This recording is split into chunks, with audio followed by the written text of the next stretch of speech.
Okay, we have 3 audits, 1 audit left and 2 updates. So we'll go to the home repair audits. We'll hear first from our auditor and then hear the response and then our speakers. Great. So for this audit of home repair programs, I'm missing a speaker. Andrew Keegan was the manager of the audit, and Henry Katumwa was the lead auditor on this. Oh, I was like, and I can't find Andrew? No, he's right there. Do you need another minute? Should we go on to the next and come back to it? That'd be fine. Okay. It looks like they made it. Okay, Sorry. great. I was like, that's possible. So on this audit, as I mentioned, the manager, Andrew Keegan, the auditor in charge was Henry Katumwa, and Andrew will do a presentation this morning. And this is item 7.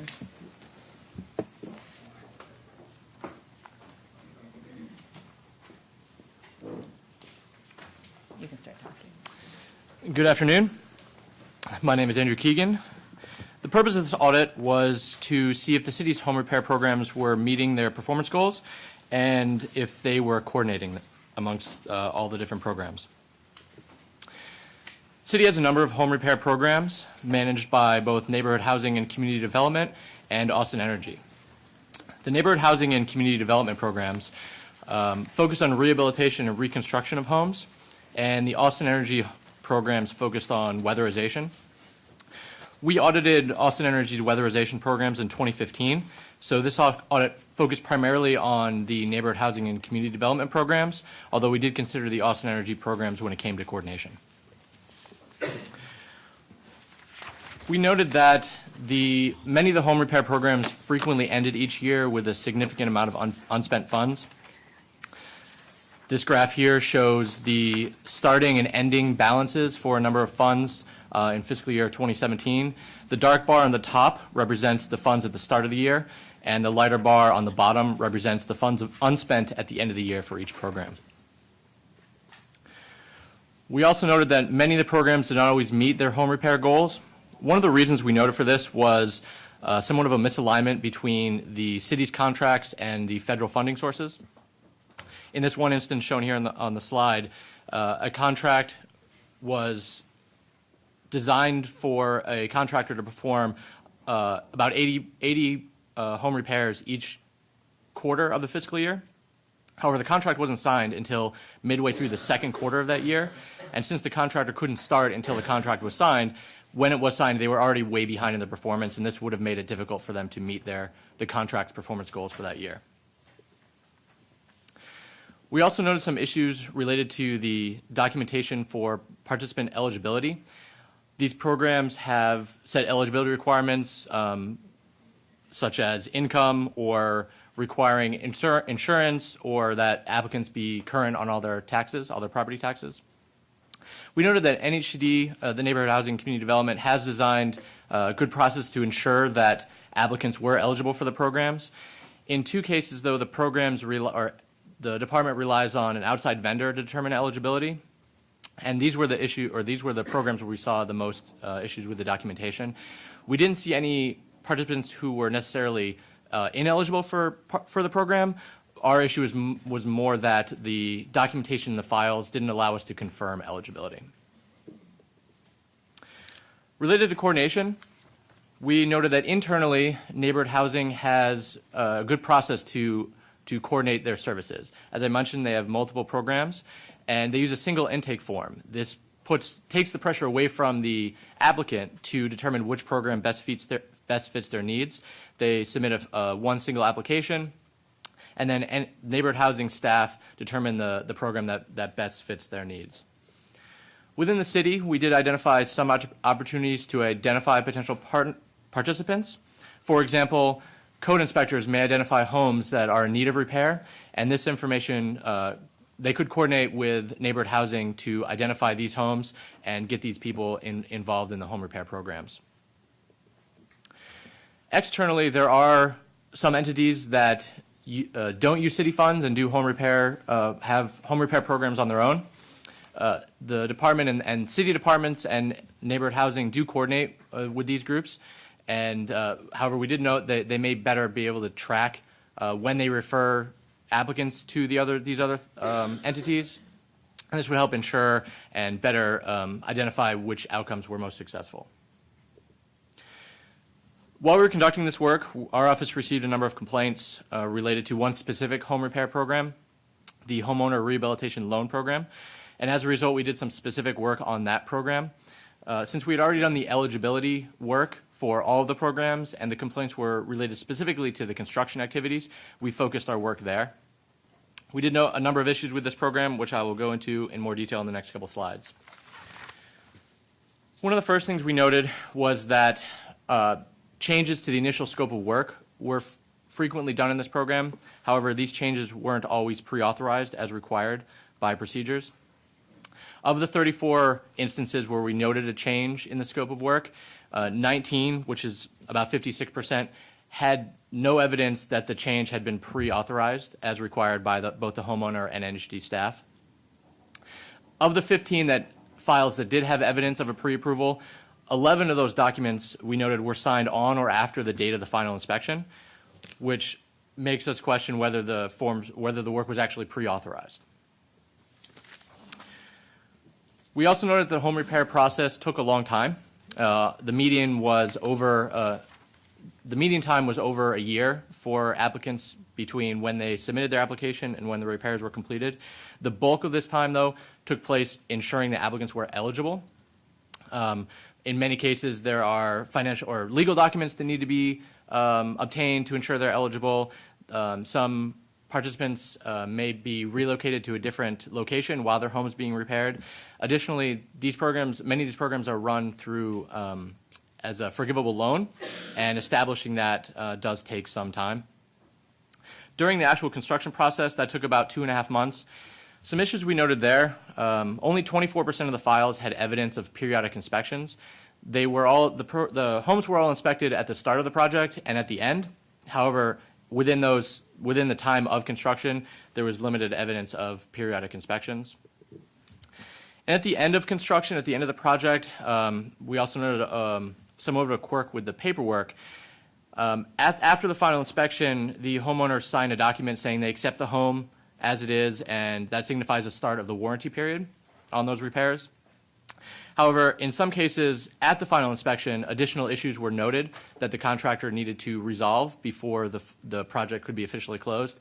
However, in some of these cases, the homeowner still signed the form saying they accepted the home and that the warranty period was starting. So this would create issues since there were no further inspections by city staff. There was a chance that the contractor may not complete the work.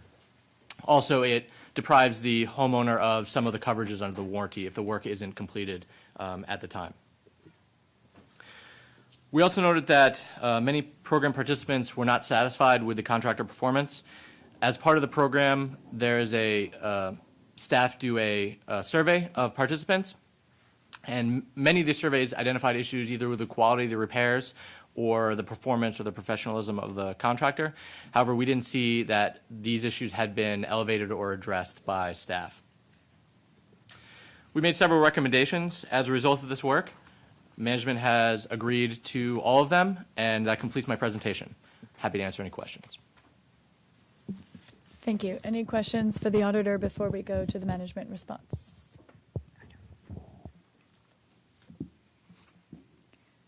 Okay.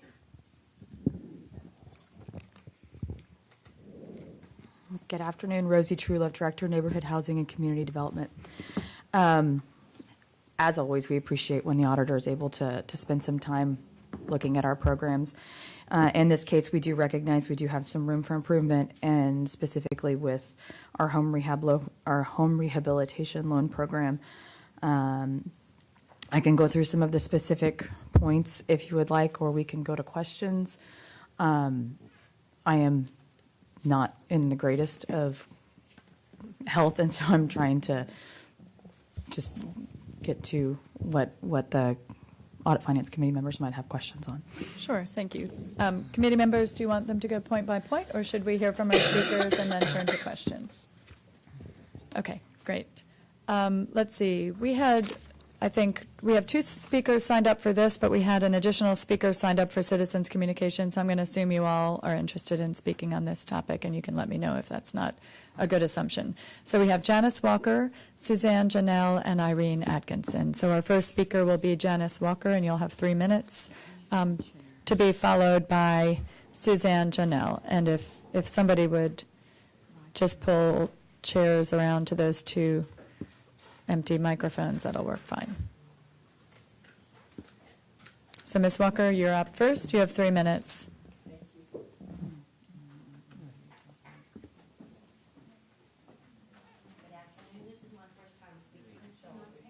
Just 1 second. I may do without. I'm sorry, you were saying? I don't think I'm going to need it.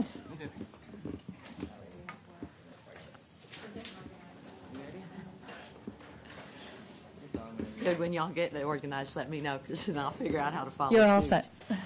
And pardon my voice, I too have something with Rosie in common there. I don't have anything really particular to add, except that I really, really appreciate Andrew and all of the audit staff for what they have done in this audit. This was the only way I knew to bring attention at any given time to what we were all experiencing through the HRLP program. I started, I believe, speaking with a Nick Broussard, who was extremely instrumental in guiding me into what I could and could not furnish as for what is in the audit. Sorry, I need to breathe. Closer. Thank you. Oh, I'm Janice Walker, pardon me. So I started with, I believe I began speaking about the audit in March or April with Nick Broussard. And as time has progressed, we have dealt with more and more issues, which didn't fall within the scope of the audit, unfortunately. The members, we call ourselves the victims. We've numbered as much as 14 who have experienced really, I don't know what, difficult situations, to put it politely, with what we have been given through this HELP program. I am on day 456 since my project was started, and no work has been done since December 23rd. And there are a couple of members missing here today who can't speak, but another person is up to, I think, 500 and something days, where his warranty was supposed to have kicked in. Nothing's been done. And as y'all may or may not know, several articles have been written about the situation, and we've even been on television trying to get remedy for what's happening. And even as of 2 days before Thanksgiving, there was a pretense of work beginning again per the contractor. But actually, it was more of a banty session or a bandering session. And I was asked to move out, or told I could move out of my home 2 days before Thanksgiving so that a new roof repair could be put on. And I mention this because the kinds of difficulties that we're all experiencing are diverse. But in my case, with 10 breaches in my ceiling and NHCD not being able to conduct or direct a contractor to affect health or safety factors for us, has put us all in a difficult situation. And here we sit. So the only thing I can say is I sure wish all of this was retroactive, all of these things stated in Rosie's letter, because the rest of us that are sitting out here, we're not getting satisfaction. Thank you. Here with us for your work on this issue. Next will be Suzanne Janelle. Don't need to get over there. You may use that mic, and then we'll free up space for our last speaker, who will be Irene Atkinson. And you just press the button once. My name is Suzanne Janelle. I'm a homeowner who went through the homeowner rehabilitation loan program operated through the Neighborhood Housing and Community Development Department. As the audit reported, I personally waited about 2 years for the project to begin. I'm now on day 449, and I'm going to limit my comments about my situation because I'm actually waiting results of a binding arbitration. Basically, my house is worse off than before the contractor came on the scene, and all the work will have to be redone. I am extremely disappointed that the city wasn't there to support me as a homeowner. They did not enforce the contractor or make the contractor live up to the terms. There was no inspections done. Several members of the NHCD have been to my home twice in 2018, and still no inspections were done. I encourage that. I've been seeking remedy and assistance in all departments of the city. But I unfortunately cannot call for inspections. Only the contractor can do so. I have taken the effort of public record searches and contacted and found at least a dozen other homeowners suffering. And that's just of the 34 that have supposedly been helped in this program in the last 2 years. There could have been more, but not everybody answers their phone for fear of spam calls, or do they even read their mail. So it's not saying that the other ones were happy. But this program needs a lot of work. They just didn't do the steps that they were supposed to do. There's a performance manual incorporated into my contract that would have required a diary from my construction coordinator checking on it regularly, telling the contractor what parts they needed to correct, and none of that happened. So they just basically needed to do the jobs that they already were given. I don't know that they need to create new steps, but just do their jobs. As a homeowner, I feel like they were more covering their contractor's interests than they were mine, and my home is devastated, and I'm still waiting for recourse. Thank you for giving me the opportunity to speak. Thank you for doing the audit, and I do look forward to better results. Since I do have just a couple more seconds, I would say it looks terrible that they didn't spend all their money, but as a homeowner who suffered through this program, I think it's actually a silver lining that more homes were not damaged through the program. So let's get this program working properly. It's got a great concept, and I would like to see more homeowners helped through it instead of harmed. Thank you for your time. Thank you. Irene Atkinson. Yes. Thank you for being here with us. You have 3 minutes. There we go. Hi. Thank you for the opportunity to speak with the board and share my concerns as a participant in the City of Austin's Home Rehabilitation Loan Program. As a homeowner, my husband and I were hopeful that this program would help us to repair our home and bring it up to code. We were excited when we qualified, as this process would allow us to stay in Austin due to soaring home prices across the city. Initially, we met with a city program coordinator and the contractor assigned to this project. Everything was a go, and then it was not. To be clear, we applied for the program in November 2016, and construction began at our home in January of 2018. Before the work started on our home, the contractor, On-Call Services, complained to us and the city coordinator that they were being robbed by the city and not being paid an adequate price for the work being performed. Shortly after work began, the contractor informed us and the city coordinator that there were not enough funds, even though the contractor had signed the initial contract. And they were going to cut out repair items that they thought were not funded correctly and or did not feel that the items identified by the city needed to be completed. A change order was drafted for the exact amount of our contingency. There were multiple verbal altercations and one physical altercation initiated by the contractor in my home, directed at myself, my husband, and the city employees. It is an obvious attempt to intimidate us. There was minimal oversight from the city during the scope of work being performed. This led to multiple issues, and now that the project is done, our home is incomplete and unsafe.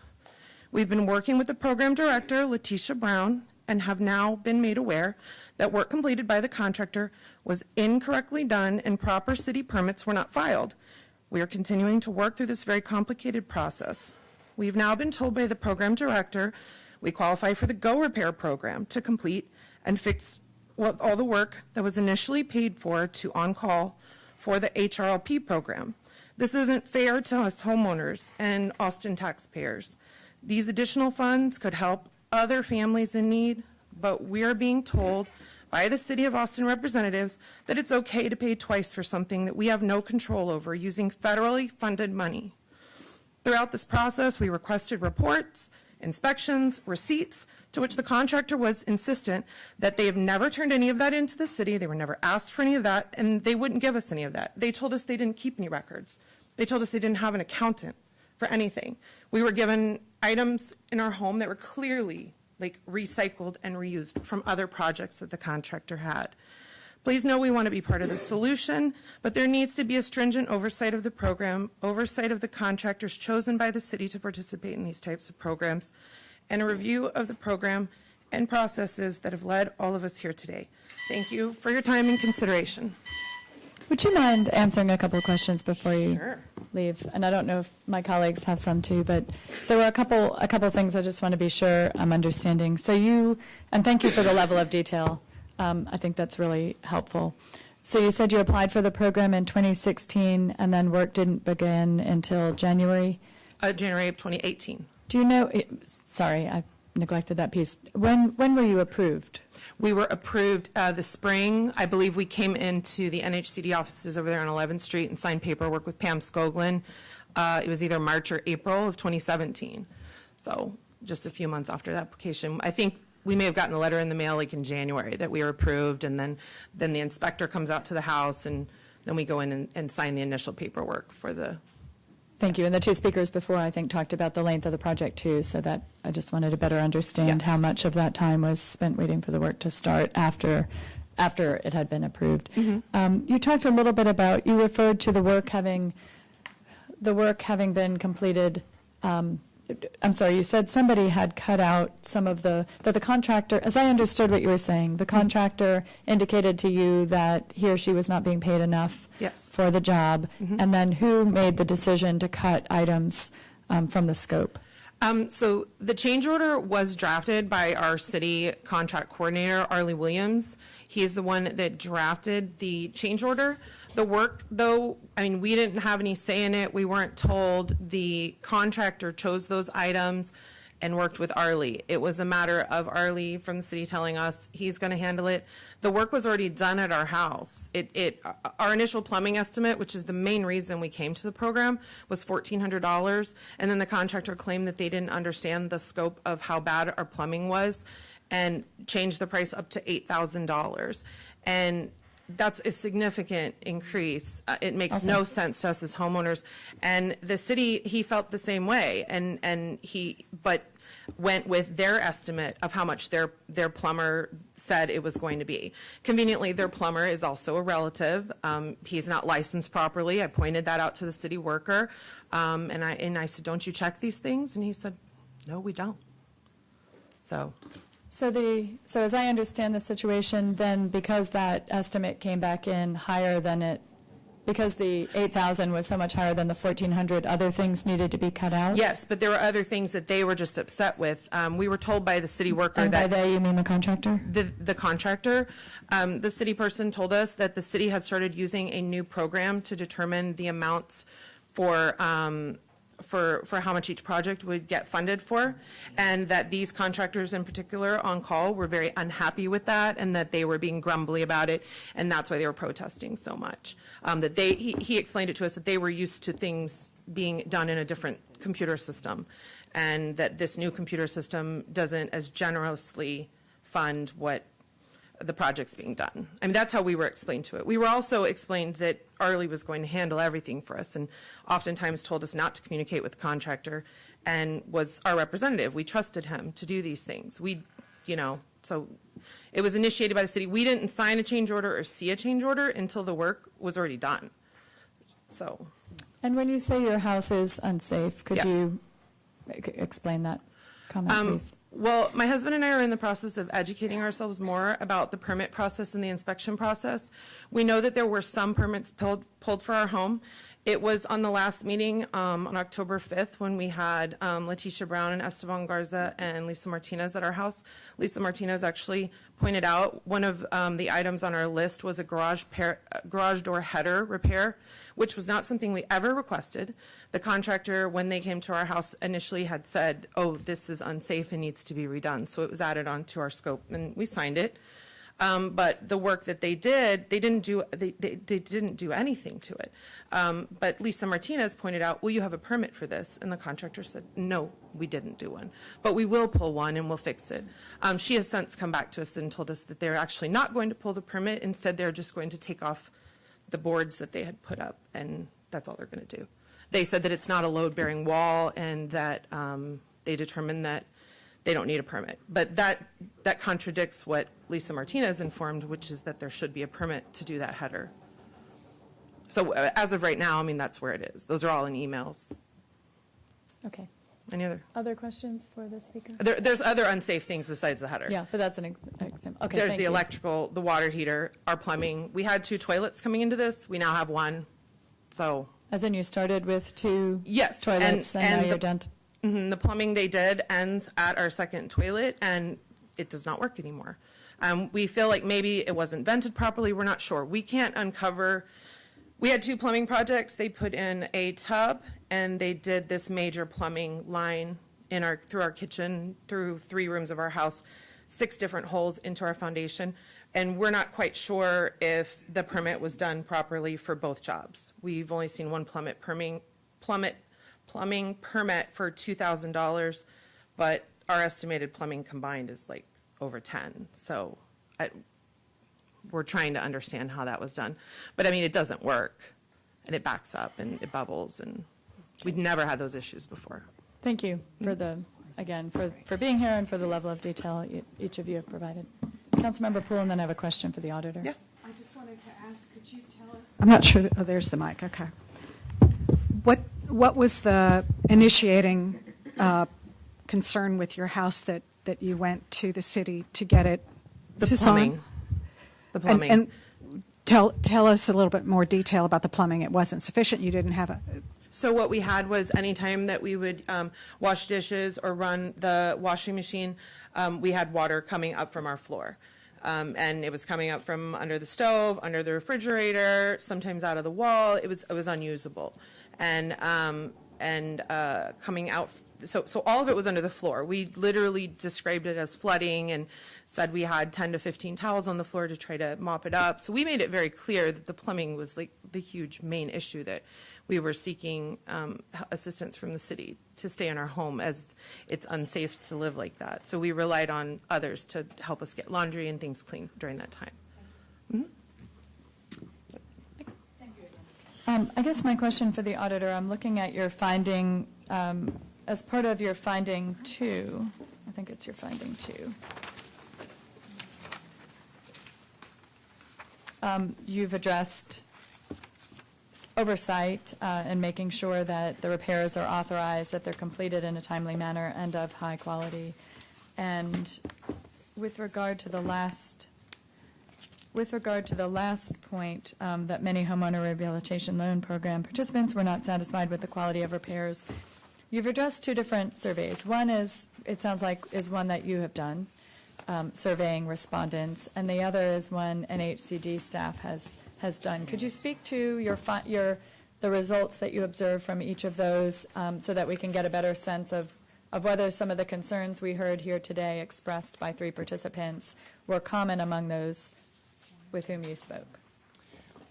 Yes, and you're correct. There were multiple surveys. The first one was the survey that NHD neighborhood housing staff did at the end of each project with each participant. We looked at those, were supposed to be in the files. We looked for them. Not every file had one. As one of the speakers said, some people don't respond to mail, some people don't respond to calls. So I think it's reasonable that not every file would have one.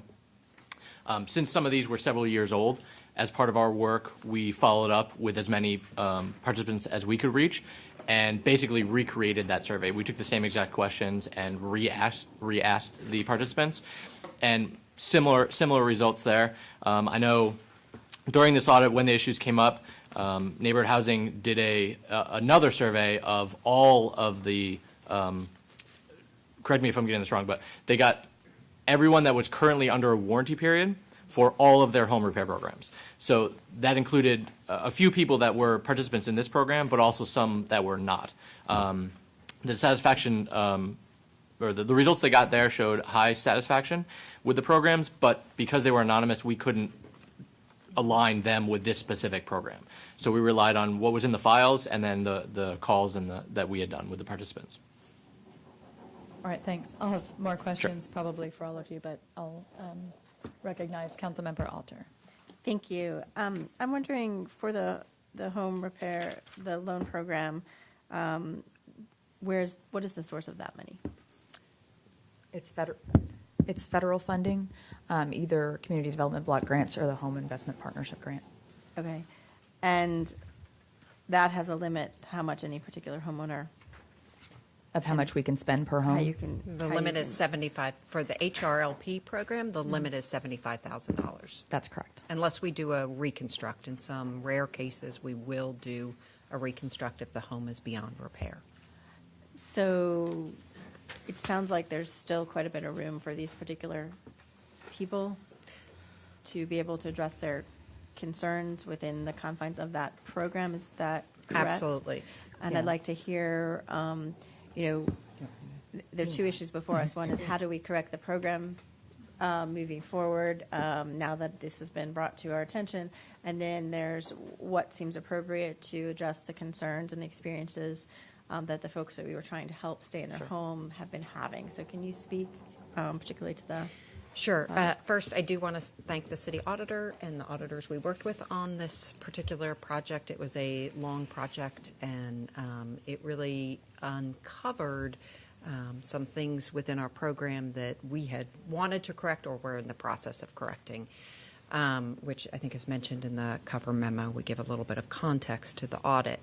With respect to the folks who you heard from, we do at this point, as a result of the survey, Andrew mentioned the survey that we had launched spring, it was late spring of this year. We surveyed all of the folks who are currently under warranty, so who had received one of our home repair program services in the last year.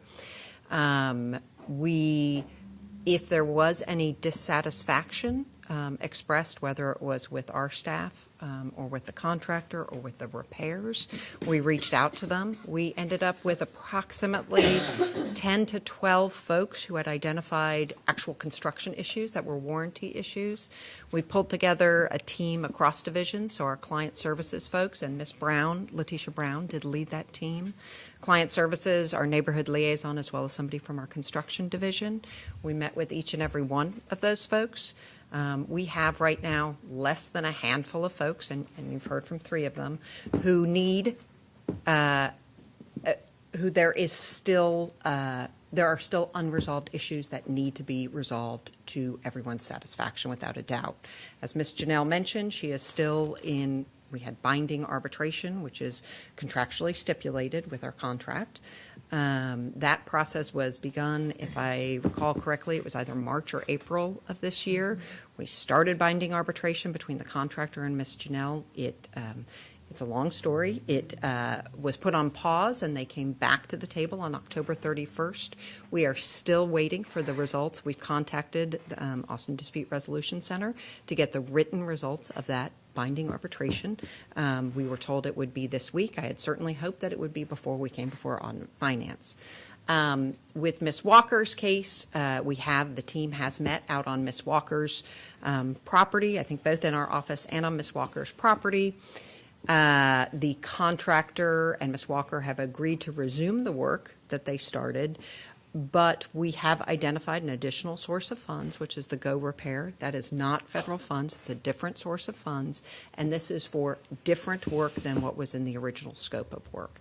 That process, my understanding, is it has been initiated. I believe Ms. Walker is working with IACT, one of our local nonprofits. They're part of the Austin Housing Repair Coalition, to complete those repairs, and then the contractor will go in and complete the work, which is, of course, still under warranty, the work that was under the scope of work for the original contract.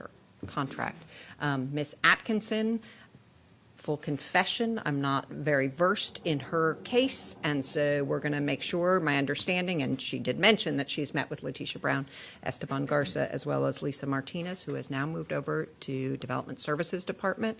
I should note that we have an entirely new construction division we're really excited about for a variety of reasons. One, it dovetails nicely on the findings of the audit, and it presents us with this incredible opportunity for shoring up internal procedures, internal training, external training for the new staff. I think that answered certainly where we are with these folks. With other folks, if we have either the other folks in those 10 to 12 who were had unresolved issues, the vast majority of those are being fixed under warranty. They had issues that were not resolved with the contractors. We have worked with the contractors, brought everybody back to the table, and they are being addressed. And we will not, until we have folks who are satisfied, we're not closing out the process. And then you had asked about kind of the larger question, not just these particular contractors, but the program and in and of itself. And as Mandy was mentioning, we're working with a new team. We've made a lot of process changes, some that were well underway before the auditor came in to visit with us. We need a new contract, and we're working on that right now. Some of the changes that are going to be made going into this new contractual situation will help with some of the accountability concerns that I've seen since we've gotten over there, and trying to ensure that we have the appropriate contractual mechanisms to hold our contractors accountable to the level of quality and customer service that we expect. And we're actually working on getting that solicitation out now. There's some changes that we've just been informed about with federal law that are causing us to retool our contract documents a little bit before we issue that solicitation. So it's not out on the street right now, but we hope to get it out early in the next year to get a new contract in place as quickly as possible. With that, the contractor will become responsible for creating not the scope of work, but the detailed specifications. And that puts that responsibility on them, and we can hold them accountable to what they have said that they need. So if they say we need, for example, 100 square foot of flooring, and it turns out they need 200 square foot of flooring, that's a mistake on their part. We're able to hold them to that, and we wouldn't necessarily have to use our contingency for that, which is some of the concerns that were raised by the auditor in their review of the current process. So we're looking forward to being able to implement and enforce some of the expectations that we have with our new contractors. And as Mandy said, we're deeply committed to working through the contractual process that we have in place right now, which a couple of our contractors here are still working through, and it is taking longer than we would like, but we're slogging through it. And we're hopeful that we'll get information from the Dispute Resolution Center this week that will allow us a path forward. I hope that you get a path forward. I am uncomfortable with folks having to live in these conditions for several months and us having contributed to make them worse. You mentioned, Mr. Mayor, I think about the situations that you looked at were the ones that had the warranty, but we elsewhere found that the warranties were signed and they'd gone out of effect. So what is the recourse in the cases where there is no warranty? How are we addressing those cases? And I don't know which of them has that. And all of the folks you heard from are clearly under warranty, really under construction, all of those folks. That was not what I heard. That could be, but I will say Ms. Janelle and Ms. Walker, the construction has not been completed. The construction was halted on their homes. But we did have part of the audit saying that folks are signing off that construction's completed before it's completed, and then the warranty's starting, and then they're ending up in situations where the warranty is expiring and the work is not being done. And I thought I heard that one of them was in that situation. And you spoke about what was being done in the cases where there was the warranty, where you can go to the arbitration, et cetera. But if the warranty is no longer in effect, whether it's because it was done too soon or it's expired but the work is faulty, how are we addressing those cases? We did have a couple of situations in which we were past warranty. Two situations I can think of, and they are not any of the folks you heard from today. In one situation, they were within several months past warranty, and the contractor agreed to go in at no cost and make those repairs.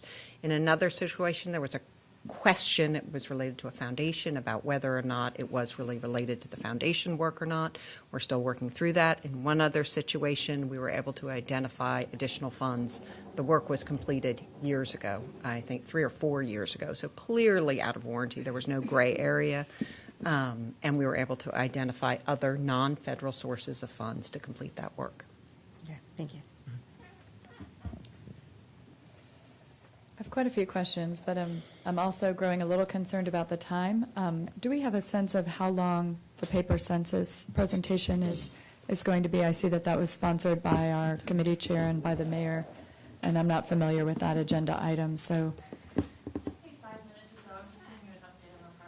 Okay, fabulous. I just want to make sure that we're preserving some time for that, and several of these audits have been a little more intense than perhaps was envisioned when the agenda was set. Okay.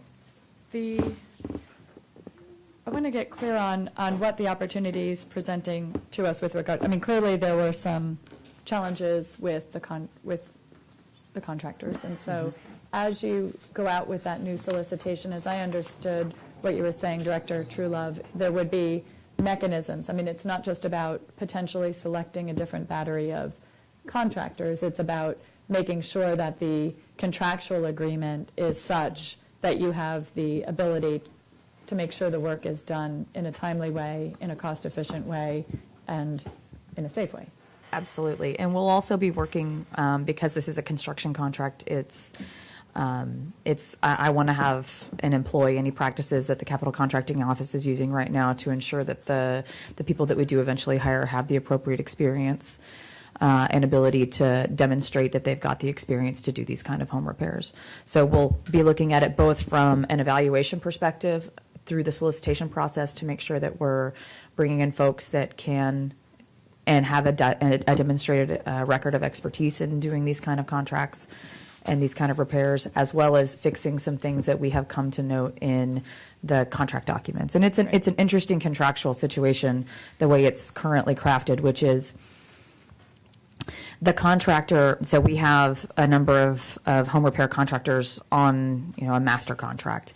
When it comes down to the actual agreement, the agreement is between the homeowner and the contractor, and the city's not actually a party to that contract. So when we go to binding arbitration, or when there's issues along those lines, the city's not even a party to that arbitration. We're there, but it's the agreement itself is between the homeowner and so we in retrospect have some areas that we can improve in how that is crafted and how we can make sure that there's appropriate controls in place. And those are the sorts of things that will be adjusted. Okay. Yes, and I should say that we have been looking at peer cities as well across the state of Texas and how they structure their contractual documents, and working with the law department as well. Great. With regard to inspections, I see one of the points that the auditor has raised on page 8 is that it's unclear if NHCD staff perform periodic inspections for the home rehabilitation loan program participants and projects rather. And I'm just based on some of the information that was relayed here today. It seems as if those periodic inspections would really help, and so I want you just to confirm that is clearly going to be part of the program going forward. Yes, yes, and yes. And one thing that the auditor did point out that we often did inspections, but didn't, unless there was an issue identified, it wasn't noted in the file. And so what we've changed is we now currently have an inspection log where if any of our construction coordinators goes by a site, and even if everything looks great and they're there for 5 minutes, they note that in the file. So we know exactly when the inspection occurred, at what time, and what was observed. That's already been instituted. And so that's about the level of record keeping. It sounds as if some of the participants experienced problems with the level of construction and the quality of the work that was done. Would you concur that those are accurate observations? Yes. So what went wrong there? And how do we correct it moving forward?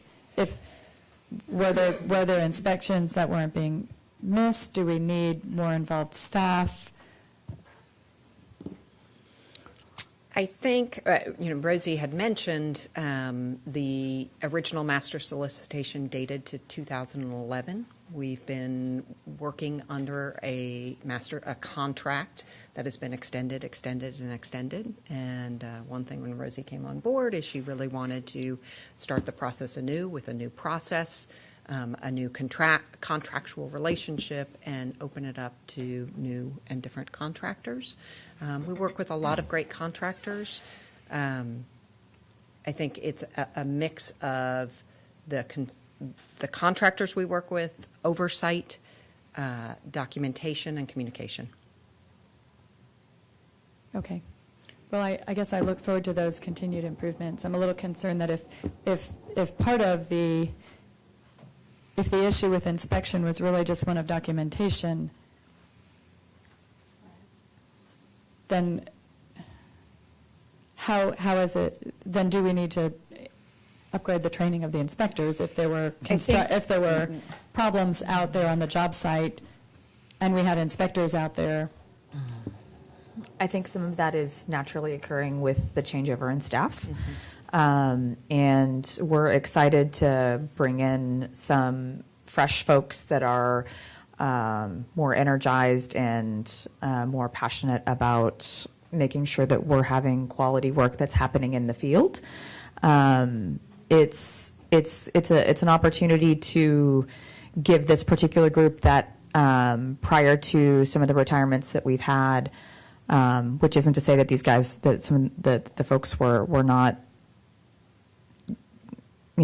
doing a great job at their responsibilities, but I think there are some things that started to get taken for granted in working with the contractors for as long as we had been working with them. And we can't do that. We can't be complacent on that. And so we're kind of reinstituting the basics and what we think is common sense about how folks should be monitoring these kind of home repairs and the level of customer service that we expect that our staff will be providing. And I am confident that that is going to be on the right path moving forward. Great, thank you. I appreciate that Yeah. explanation.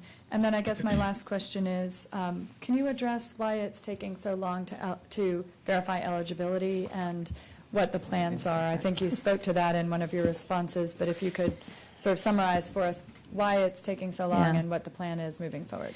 The auditor spoke to that a little bit in his explanation of that, and Mandy can speak in more detail, but it's, oftentimes it involves needing to resolve legal issues like title issues that take an extraordinary amount of time.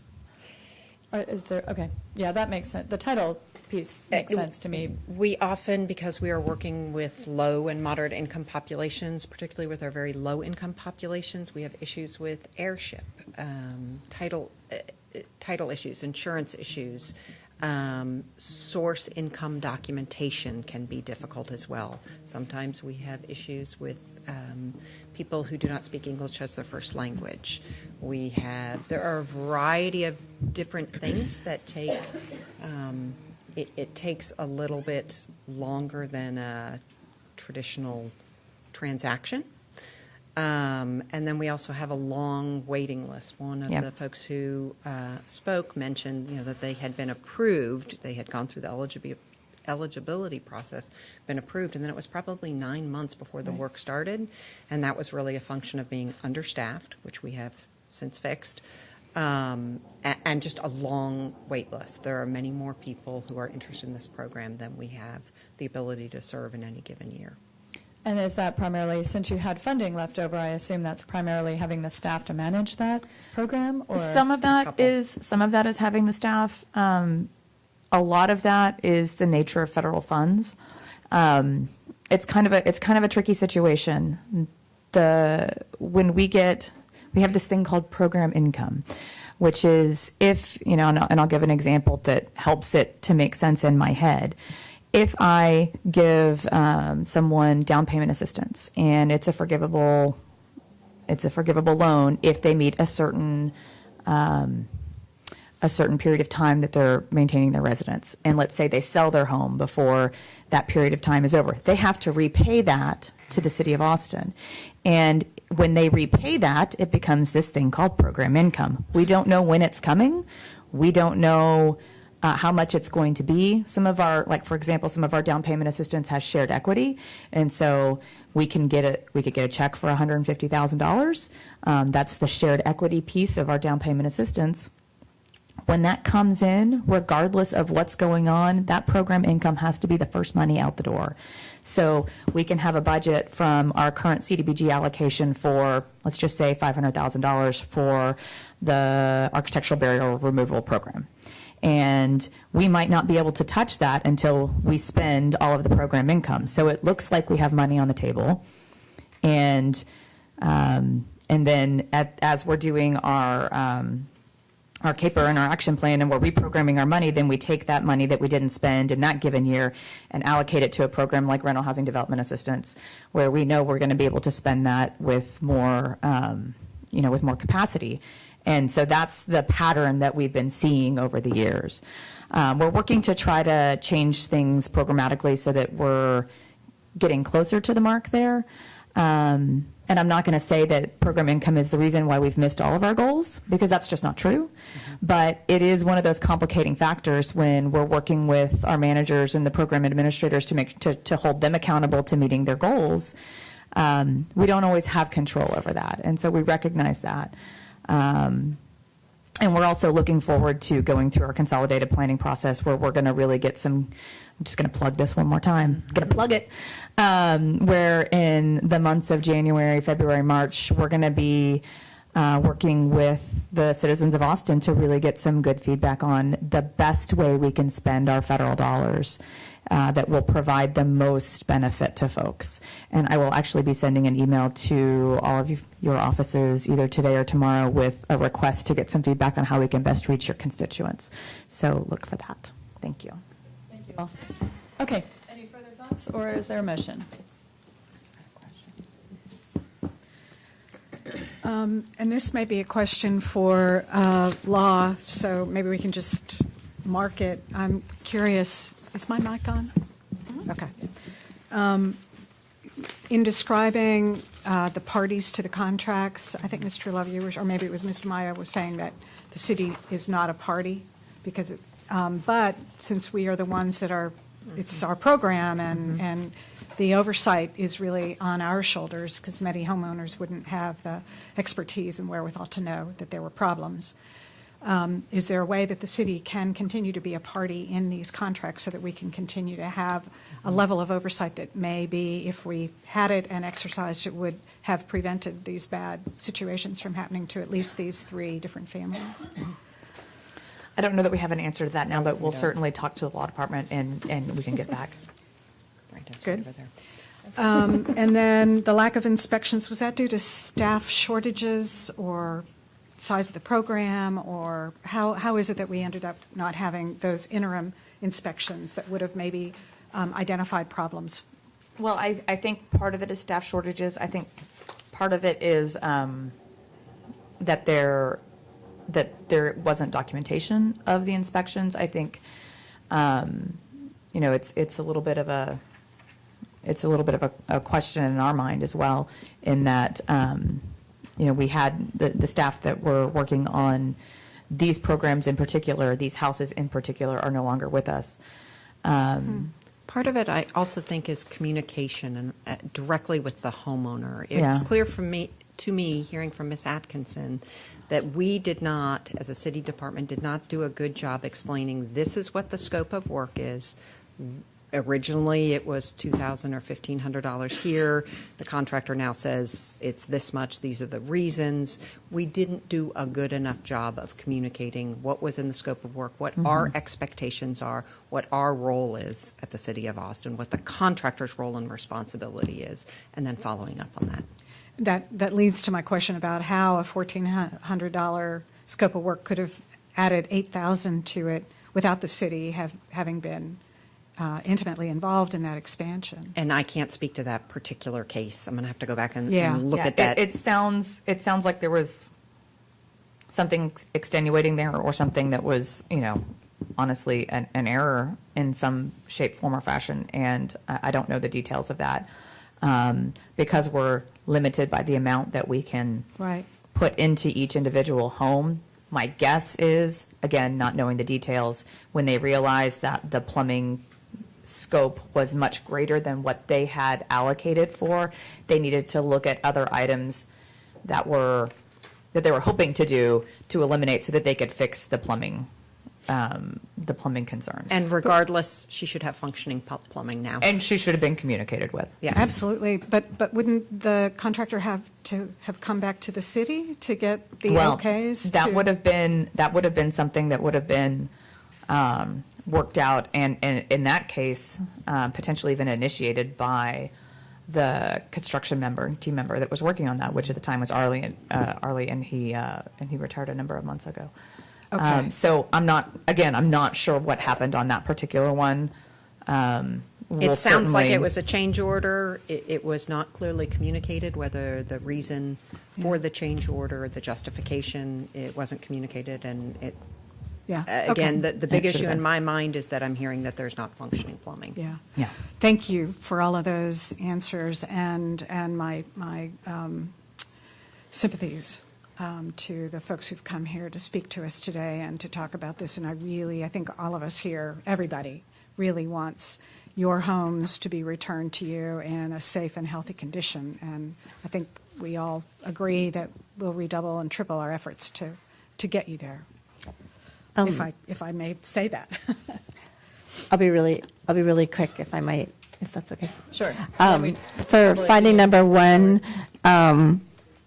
there's two parts of it. There's the not spending the money, and then there's the misperformance goals. I'm understanding the misperformance goals. The auditor is suggesting that's largely because of the timing as opposed to problems with the program. So I wanted to check on that. And then I wanted to understand what the consequences are for our federal grants of not spending the money. It seems like an awful lot of money to be carrying over year after year, and I'm assuming that at some point we are graded on actually investing the money.